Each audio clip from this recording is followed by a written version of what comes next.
সন্তানের যাত্রা শুরু করেছেন।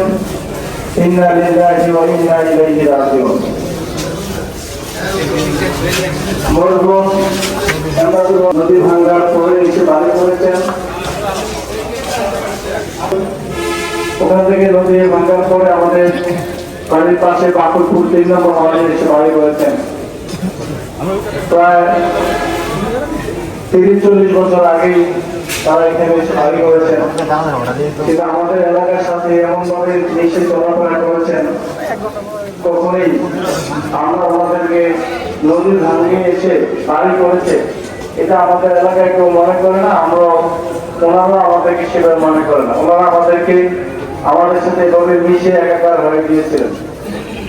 আমাদের বাড়ির সামনে একটা মসজিদ আছে, দেখবেন যে বাইতুল মামুর জামে মসজিদ।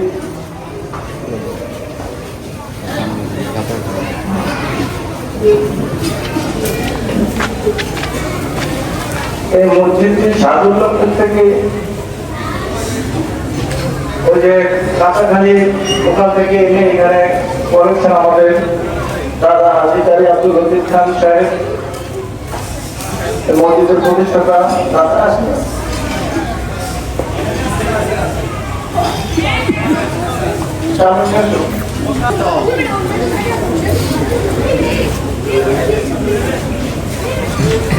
মসজিদটি আমাদের এলাকায় আমরা টিনের ঘর দিয়ে প্রাথমিকভাবে শুরু করেছিলাম।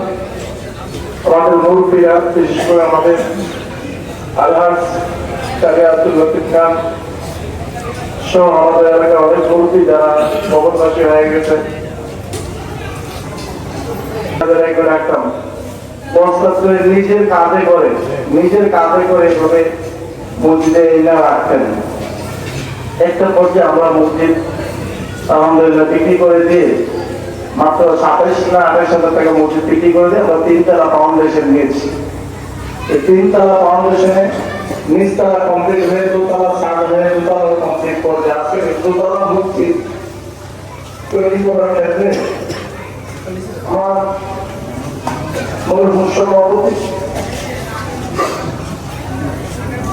অত্যন্ত পরিশ্রম করেছেন, অনেক কষ্ট করেছেন। ওনার পরিবারে ওনার সন্তান মজিব ভাই অনেক কষ্ট করেছেন। আজকের এই পর্যায়ে আসার ক্ষেত্রে আমাদের সাথে একাকার হয়ে এসেছিলেন। আমি আপনাদের কাছে আজকে এই কথা বলার উদ্দেশ্য হলো, আল্লাহ সুবহানাহু ওয়া তাআলার কাছে আমরা দোয়া করি আমাদের হাজী আমজাদুল খান সাহেবকে আল্লাহ জান্নাতের উচ্চ মাকাম দান করুন।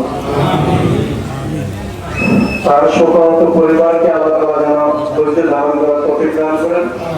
আমরা যারা এলাকাবাসী আছি, বিশেষ করে আমাদের এলাকার যারা প্রবাসে থাকে, আমাদের